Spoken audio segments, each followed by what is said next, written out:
Olá, eu sou a professora Grace Kelly e o vídeo de hoje é sobre o islamismo. Antes, gostaria de pedir para que considerassem se inscrever no canal para nos incentivar a continuar melhorando e produzindo conteúdo. O que é islamismo? Islamismo é uma religião monoteísta. Provavelmente você já deve saber que existem três principais religiões monoteístas no mundo todo. O islamismo está entre essas três. As outras são o judaísmo e o cristianismo.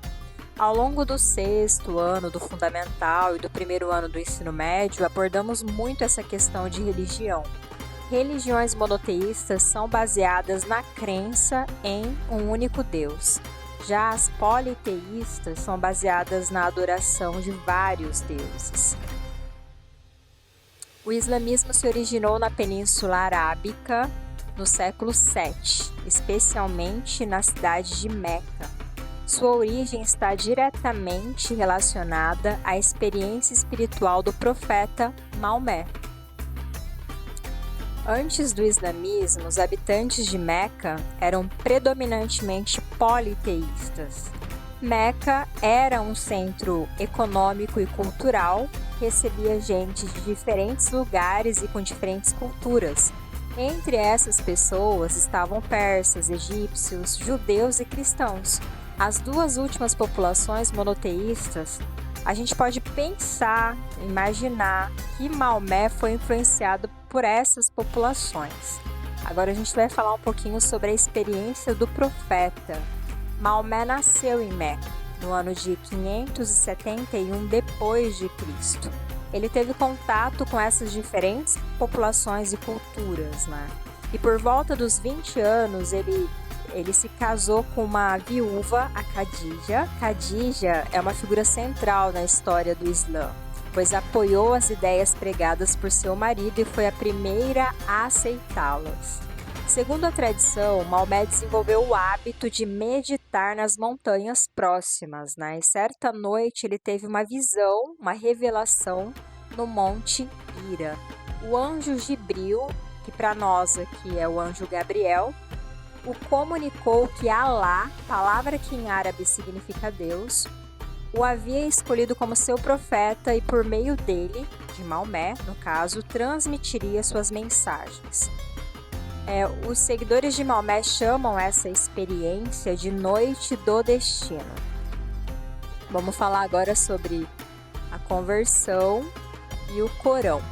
A princípio, Maomé pregou para parentes próximos, amigos e pessoas pobres ali do seu entorno, mas à medida que ganhava mais confiança e ampliava o número de mensagens que dizia receber do anjo Jibril, do anjo Gabriel, ele começou a falar abertamente contra a idolatria praticada em Meca, incitando-os a abandonar o politeísmo e a se converter à fé do Deus único. Todas as profecias proferidas por Maomé eram memorizadas e posteriormente assentadas por escrito por seus discípulos, iniciando o processo de elaboração do Corão, ou Alcorão, que é o principal livro sagrado do Islã. Agora vamos entender o que foi a Hégira. As ideias de Maomé foram consideradas radicais e perigosas pelas elites comerciantes locais, que temiam que elas acabassem prejudicando as peregrinações religiosas que movimentavam o comércio em Meca e a ordem social. No ano de 622 do calendário cristão, Maomé foi perseguido pelas autoridades e seus primeiros convertidos se retiraram para Yatrib, que passou a ser conhecida como Medina, que é a cidade do profeta. Esse evento ficou conhecido como a Hégira e marca o início do calendário islâmico. Morte de Maomé e a expansão do islamismo. Nos anos seguintes, Maomé submeteu as tribos árabes por meio da negociação, persuasão ou da força militar. Em 629, seu exército de fiéis conquistou Meca. Os ídolos politeístas foram todos destruídos e a Caaba, a pedra preta, purificada e consagrada a Alá. Ao morrer, em 632, o profeta Maomé havia instituído uma nova religião e unificado toda a Península Arábica. Abu Bakr, eu não sei se é assim que pronuncia, mas é o sogro e amigo de Maomé. Ele foi nomeado novo líder da Umma, que é a comunidade islâmica, garantindo a coesão política da comunidade muçulmana. Desde então, todos os que assumiam a posição de líder da comunidade muçulmana recebiam o título de califa. Califa significa sucessor de Maomé. E a jihad?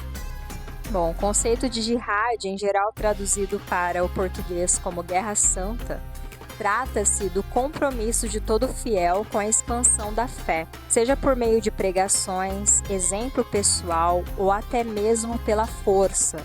Esse último aspecto soa atraente para as tribos árabes, direcionando seu caráter guerreiro para conquistas territoriais externas. Além disso, a guerra podia render ao guerreiro muçulmano riquezas, bens, terras e, em caso de morte, a garantia de alcançar o paraíso.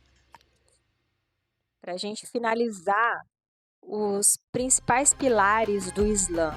Existem 5 pilares que estabelecem as crenças e práticas fundamentais. São eles: crer e afirmar que só há um Deus e Maomé é seu profeta, orar 5 vezes por dia, voltado em direção a Meca, a cidade sagrada, praticar a caridade, dando esmolas àqueles que necessitam, praticar o jejum do pôr do sol à aurora nos dias de Ramadã, 9º mês do calendário muçulmano, fazer peregrinações a Meca pelo menos uma vez na vida, se o fiel tiver condições físicas e financeiras para isso. Obrigada por assistir até o fim. Fonte na descrição e até!